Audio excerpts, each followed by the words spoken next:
r/Nosleep. Posted by u/whileisleep. I should have never taken a shower after midnight.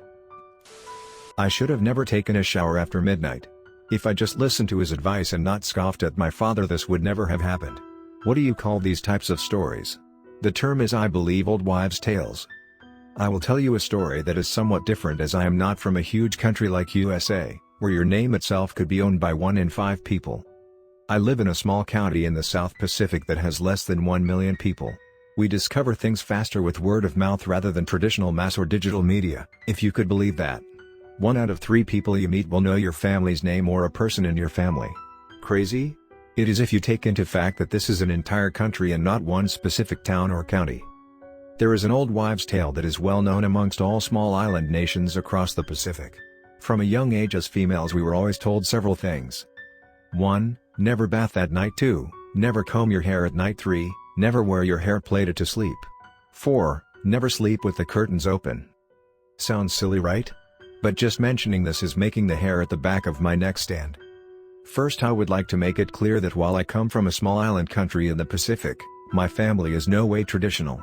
I am so mixed that people would often mistake my ethnicity, never being able to place me. My parents are far from cultural or traditional, they are just as modern as I am. So of course I shouldn't have taken my dad lightly when he warned me not to shower late in the evening. He wasn't cultural at all, so I should have taken heed at his seriousness. I have been taking showers late at night as far as I can remember. When I come back from clubbing I shower as late as 3 a.m. Hell, even going to the clubs I take a shower after midnight. Nothing ever happened. Until last Friday night when I got home from university. I was exhausted, try studying 14 hours straight for finals. I recall looking at the time on my phone, it was 10 p.m. I live off campus and have one roommate who is probably a ghost as I barely see her. She usually stays at her boyfriend's and comes home once a week to pick up clothes and do laundry. I walked into our 2-bedroom apartment, turned on the lights and made my way to my room. As I closed the distance to my room I called out, "Anna, I'm home," but was not surprised when I was met with silence. Throwing my bag onto the floor I flopped onto my bed. I remember drifting off to sleep only to be woken by my mobile. I had 2 Viber messages, both from Anna, which I ignored knowing it would read "Gone to Luke's, will see you later" or something along those lines. I looked at the time again. It read 12 a.m. or something. Honestly I can't remember, all I know it was after 12. I dragged myself out of the bed and hopped into the shower. Everything was normal, nothing out of the ordinary. Just my normal routine evening shower, or so I thought. I closed my eyes under the spray and let the warm water wash over me, sweeping away the day's worries and aches. That was when everything became fucked. I saw something behind my eyelids. A dark shadow. I know it sounds typical, I wish it was very real. I got such a shock that the bar of soap slipped from my hands and I almost tripped stepping on it. Above the shower is a small bathroom window which was closed. I don't know why I looked up as I usually wouldn't, but something possessed me and I just had to.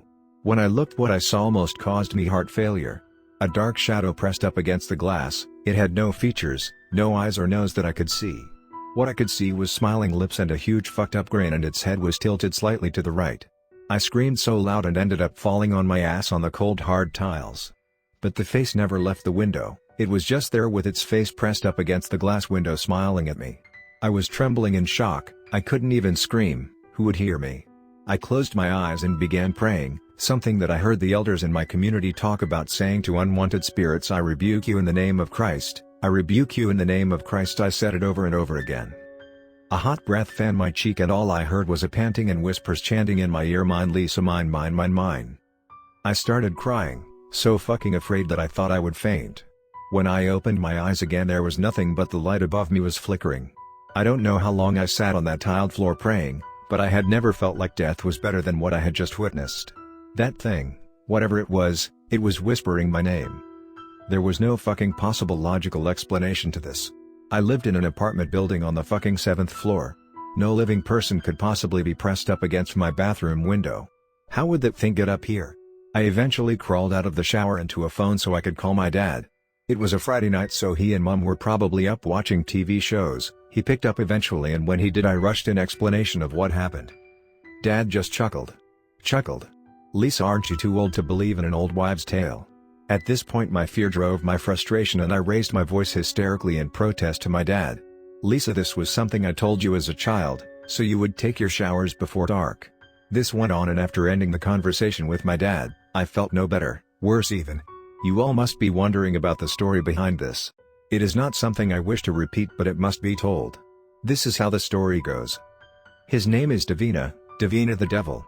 The elders believed that a woman should never be allowed to bath after the sun sets, as Davina would go around to each and every house looking for young women. He would be drawn to houses with females, and if he caught you showering late at night, he would come to your window and watch you. Wasn't all. Legend has it that by showering late at night you were calling to him and inviting him into your home. He would not enter otherwise if a man occupied the house with you. This man could be your grandfather, father, uncle, brother or husband. Don't ask me why, I never bothered to ask. Maybe I should not have been so ignorant. It is only after you go to bed will Davina come to you while you sleep. He will lie on top of you and rape you. This will happen every night unless and until he finds another woman who invites him in. I don't know how to explain this to you, but I would not be surprised if no one believed me. I don't even fucking believe me.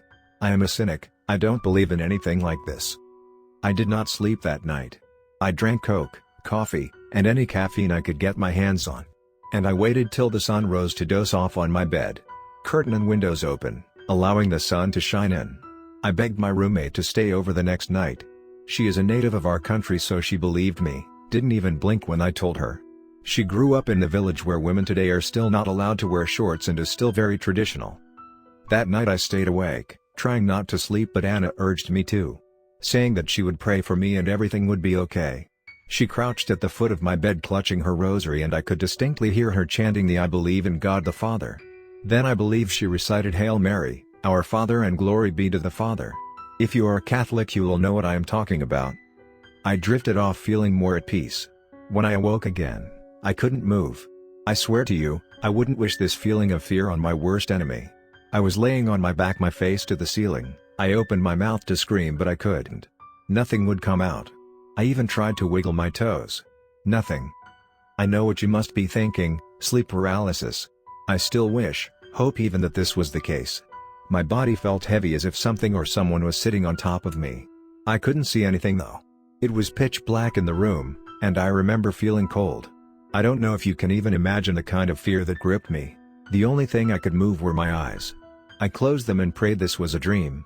I opened them again because something was on top of me, moving. I felt sick and the urge to throw up was upon me. I could feel tears fall from eyes and run down my face. I still couldn't see anything, but the bed was moving, something sat on top of me, rocking me. Was I being raped? There was no pain. My eyes finally adjusted in the dark. And what I saw will haunt me for the rest of my life. That thing with no face straddled me, that same fucking sadistic grin on its face. I tried to struggle. Tried to move. Nothing. It leaned down toward me, closer to my face. By this time I was sobbing. I couldn't hear the sounds of my own cries though, but I could feel the tears. It leaned down until there was only an inch separating our heads. No eyes, no nose, only a grin painted onto its face. My face was wet from the tears and I screwed my eyes tightly shut. Chanting in my head, "I rebuke you in the name of Christ." Over and over and over again. And all I could hear was chilling laughter so loud in my ear. Where was Anna? Where the fuck was Anna? Could she not hear this? And then I felt another kind of wetness on my face, like a tongue. I opened my eyes. Davina was licking the side of my face. That was his name, wasn't it? Davina. I never stopped struggling, trying to move. And as he moved on top of me, raping me, the pain came and he continued to lick the side of face. I blacked out after that. When I awoke, pain radiated between my legs. My thighs were sore. There was scratches all over my thighs. Anna had prayed most of the night. When she finally drifted off, it was around 4 a.m. She heard nothing, saw nothing. But I was bruised all over. She told me to call the police. But what could I say? Who could I blame? There was no forced entries. No way could have someone broken in. There is no viable explanation.